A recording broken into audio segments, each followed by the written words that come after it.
warahmatullahi wabarakatuh.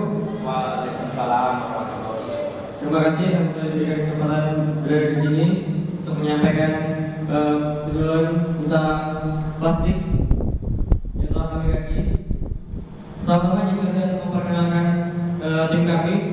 Pertama Syekh Ahmad yang akan berperan sebagai penyaji dan juga Dinda Iman Arianda. Kemudian saya sendiri Dinda Pradana akan berperan sebagai moderator. Kemudian teman kami Tommy Andika akan berperan sebagai operator. Baik, langsung saja penjelasan kali ini tentang plastik akan dibuka oleh Iman Arianda.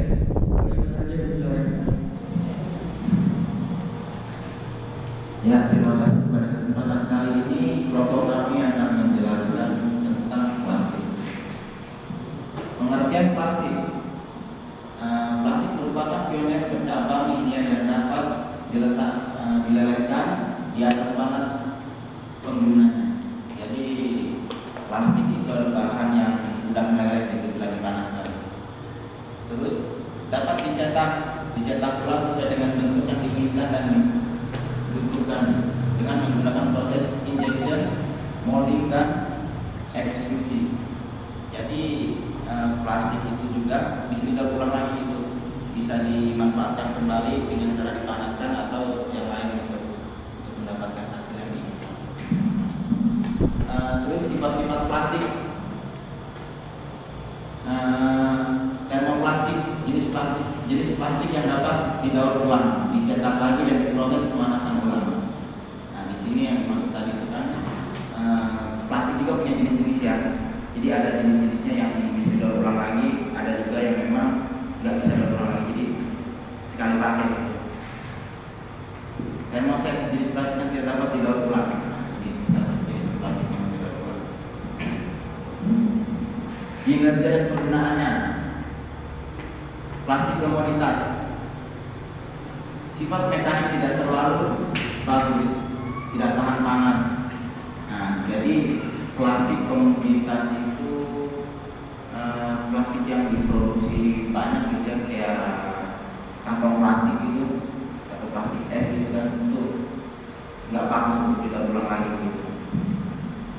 Plastik teknik, plastik tahan panas, temperatur operasional 100 derajat Celcius, sifatnya menaikannya bagus.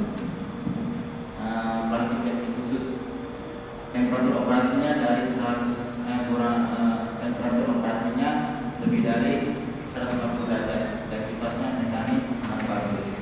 Jadi plastik ini tahan panas, tidak mudah meleleh. Berdasarkan sumbernya, polimer alami terdapat secara alami, contoh kayu, kulit binatang, kapas, karet, dan rambut.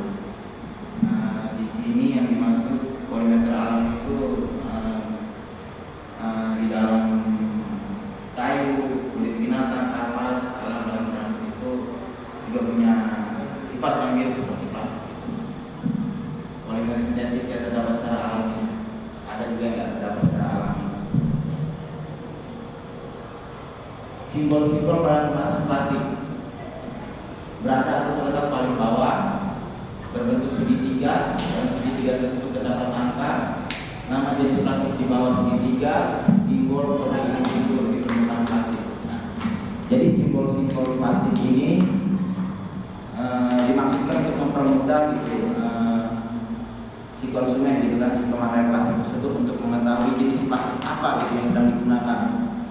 Terus plastik juga punya simbol-simbol yang menentukan kadar bahayanya gitu kan, plastik ini bahaya enggak, terus plastik ini aman enggak gitu, atau plastik ini bisa dimanfaatkan lagi enggak, bagus enggak untuk didaur ulang lagi. Demikian penjelasan saya tentang plastik tadi. Nah, mengenai simbol-simbol saya serahkan kepada teman saya, saudara Sari Rahman. Ya,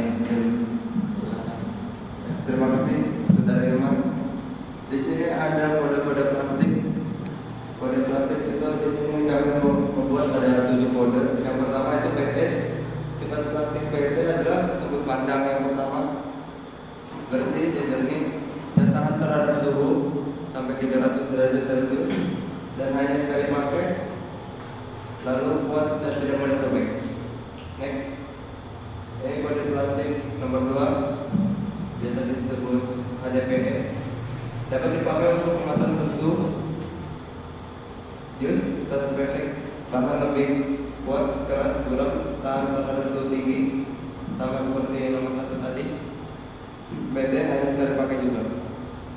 Next, dan ini 3 kode PFC. Yang pertama, sulit didaur ulang, digunakan pada perangkat hardware, mainan anak-anak, kemasan minyak, sayur, dan lain-lain. Dan yang PFC ini biasa teman-teman sering lihat di pipa-pipa plastik. Next, dan ini LDPE, kuat, agak dalam cahaya, fleksibel, dan dapat didaur ulang. Next, dan ini kode PP yang kelima.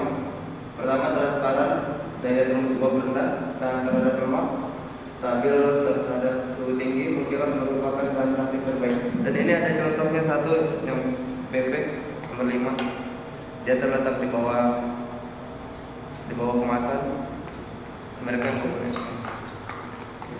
Next, yang keenam, ini PS biasa dipakai untuk tempat makan, styrofoam, biasa rumah-rumah makan memakainya. Percikan biasa di dekat kampus ini ada yang memakainya, sulit didaur ulang. Dan terakhir ini yang model yang ketujuh, ditemukan di botol minuman olahraga, suku cadang mobil, alat rumah tangga, dan lain-lain. Bahan terbaik untuk kemasan makanan atau minuman, resistensi tinggi terhadap reaksi kimia. Bahaya penggunaan plastik.